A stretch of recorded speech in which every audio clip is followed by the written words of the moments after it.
So what I tell folks is when I'm on the airplane, and if I want to have a short conversation or no conversation with my seatmate, when they ask, what do you do for a living? I say I do school improvement around the country, and typically we don't talk.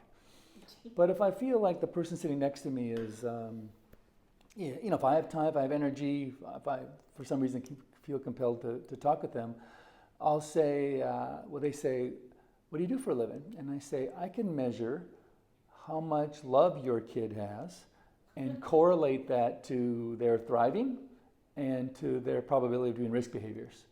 And they'll say, what? And I'll say, I can measure how much love your kids have or grandkids, and I can correlate that to how much they thrive, their stability, their academic progress, their persistence, their perseverance, and I can tell you the likelihood of them doing drugs, alcohol, having suicidal ideation, being violent. And we will honestly talk the whole rest of the flight because everybody has nieces or nephews, children of their own, grandchildren. I can tell you stories of going through customs where my seatmate has waited for me out at baggage claim after I got through customs, waited for me outside in the lobby after that, walked me to my rental car because being truly concerned about his kids. And so what I do is when I'm on an airplane, we call it the Napkin Talk, because usually there's a serving napkin. And so we're going to use this piece of paper as the Napkin Talk. But what I show is that I make a heart in the corner, and I talk about everybody loves their kids, right? Everybody loves their kids. And we've all sat in rooms where we're dealing with a parent, grandparent, a teacher.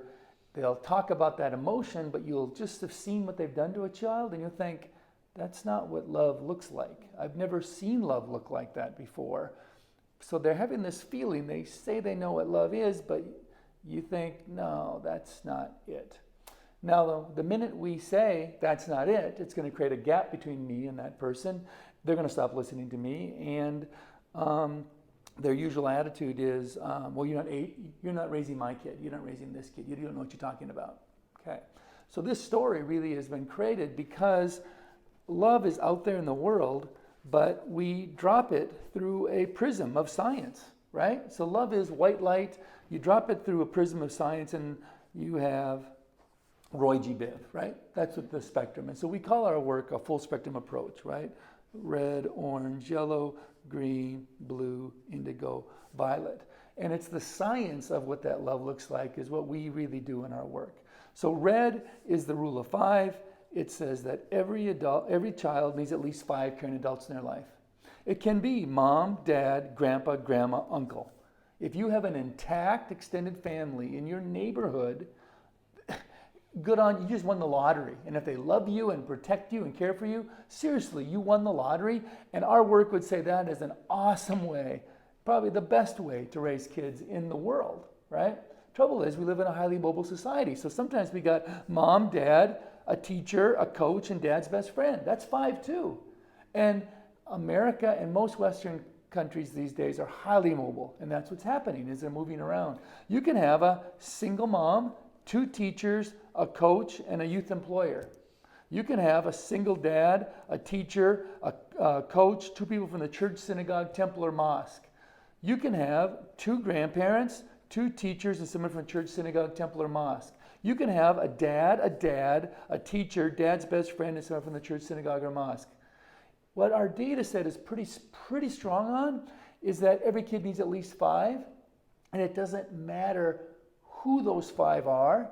What mostly matters is the level of connectedness they have to the child and to the teenager. Orange are the tangible supports, the things that we can measure that come from these adults.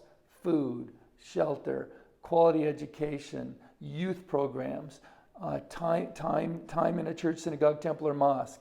And what we know, though, is those protective factors, those orange strings that these adults throw, need to come from adults and through relationship. They cannot come from posters or from the TV, or they can't come from a book. They have to come through relationship.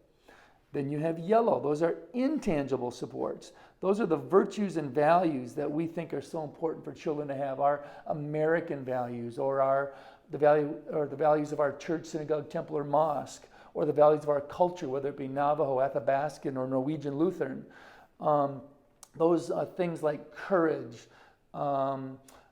integrity, honesty are those virtues that we all and all around the world value so highly. Green is on top of every web of support, a child or teenager lives, right?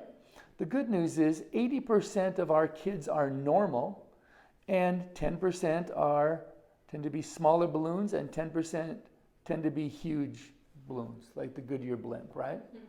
And so these children live on top of this web.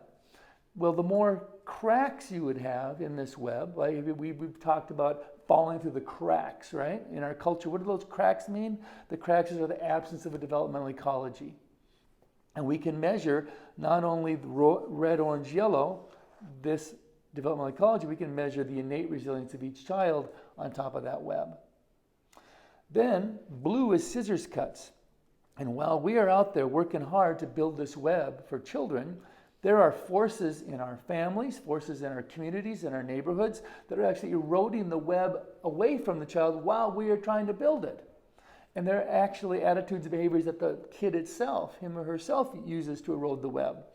And what we're trying to do is make sure that we know what those scissors cuts are, and then work to make sure that they are not cutting the web up. Indigo is caring for the carers. Every one of these, we call them anchors, needs a web of support under them, right? The carers. So whether it be the parent needs respite, the grandma needs respite, the teacher needs a web under him, the coach needs a web under him, the person from the faith community needs a web under him. And what we know is that too few adults in this world are connected in their own communities to their own web. And so what's happening is you almost can't give what you don't have. And we have data sets from Johns Hopkins University that are longitudinal that just talk about the fact that we adults are lonelier than we've ever been.